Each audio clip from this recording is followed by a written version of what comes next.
Facebook friends for over a year, and it actually made me a lot happier and better connected.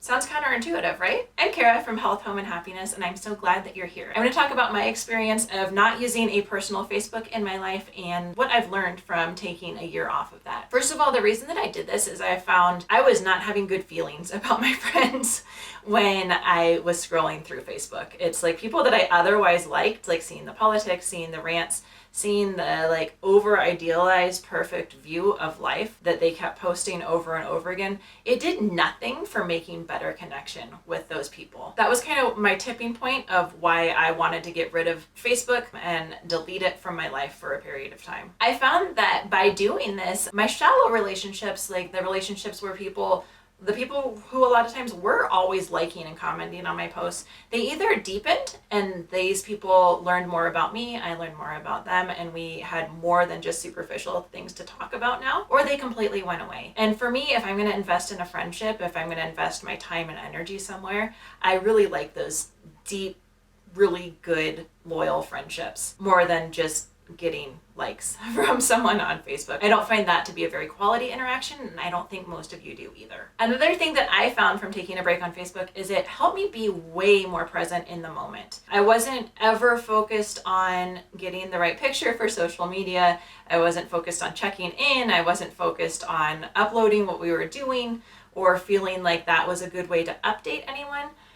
I loved going to the river with my kids for the sake of going to the river with my kids. Like, yes, the trees in fall were beautiful and the river was pretty, but getting that perfect picture, maybe I'd get it for us and I'd put it in a frame on our wall.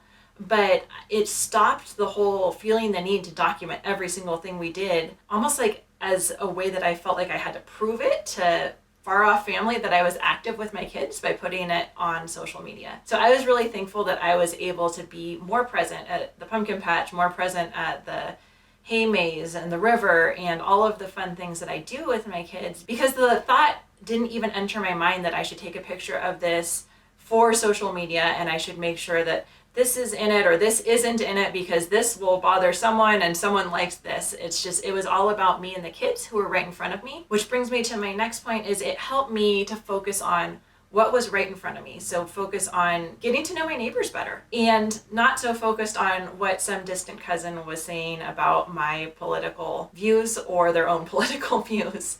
So getting deeper and more quality relationships with the people right around me and having this sense of community that comes with asking for help. And so it's so easy now to Google or just pop into a related Facebook group, which I do like the related Facebook groups for ideas, but it's also, this is how we became friends. This is how we had good quality relationships with our neighbors, with people in the schools before, is we asked, like, how do you prune this tree? What kind of plants are good to plant in my plants? I'm using all gardening examples because this is what I saw my parents do all the time. This is how we used to make so many connections, by asking for help.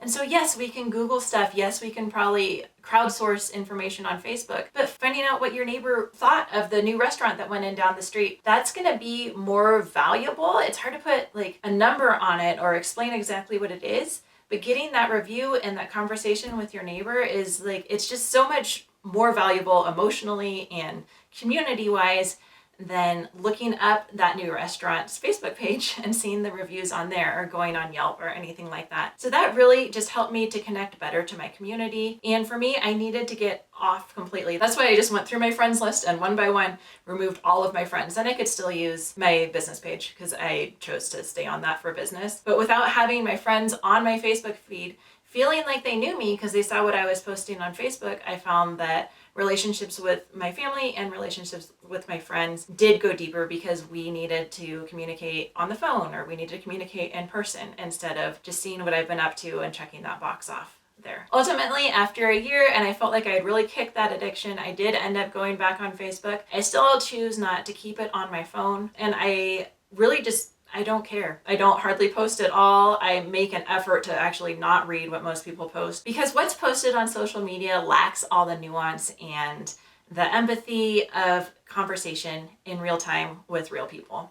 So today I'd like to challenge you. Maybe is it a good idea for you to boot a social network off of your life for a period of time? It sounds so dramatic, like I'm going to delete my Facebook, but really it was definitely good for me and it established better connections, and I'd love to see what it does for you as well. If you want more content like this, I'd love to see you back. If you could like it, share it with someone that might need it, even on Facebook is okay, and subscribe. I'll see you back later.